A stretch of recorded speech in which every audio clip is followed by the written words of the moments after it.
Isaac Newton, the famous English physicist, had a friend who was a staunch atheist.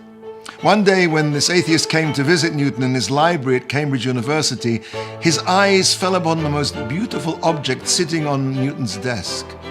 It was a brass orrery, a mechanical model of the solar system. "That's beautiful," said the atheist.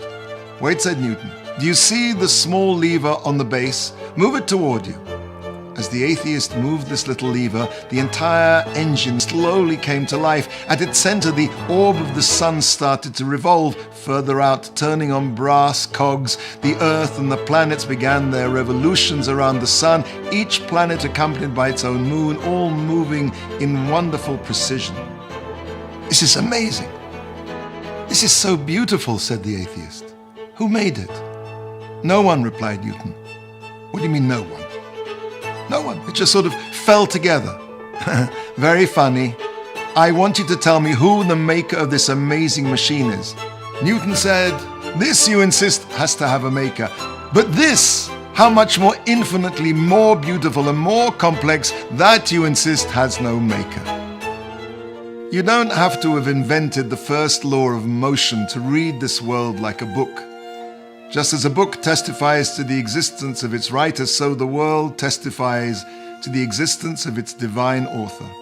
Yet, however compelling is the evidence of design in the creation, that's not the reason why the Jewish people believe in God.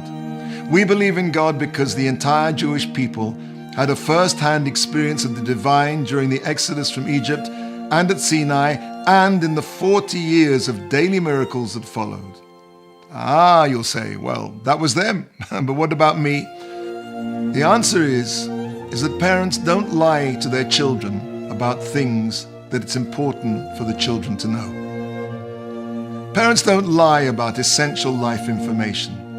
And if God did speak to the Jewish people at Sinai and miraculously guided us through the desert, if He indeed gave us a Torah that tells us how to live our lives, then certainly that qualifies as information that our forebears would deem essential to pass on to us. Tradition is infinitely more than the rhapsody of a Russian Jewish milkman. Tradition, the passing over from father to son of that encounter at Sinai, is the lifeblood of Judaism. Now, one of the ways we express that link is by referring to ourselves as the son or the daughter of so-and-so. For example, my name is Yaakov Asher ben David, Yaakov Asher, the son of David. My father's name was David ben Shmuel, and his father's name was Shmuel ben Tanchum Yitzchak. My name, who I am, is inextricably linked with where I came from. I'm a link in a chain that spans the millennia. My very name says that. At the end of Parshat Vayishlach, the Torah lists the kings of Edom. If you look at this list, you'll notice that not one of these kings was hereditary. Not one. Every one of them founded and finished his own dynasty. Edom is descended from Esau. Esau despised the birthright and sold it to Yaakov, to Jacob. Esau viewed heredity as disposable, insignificant, and he was prepared to sell it for a bowl of lentils. Esau's worldview is that there is nothing apart from merit, a meritocracy. Nothing else counts.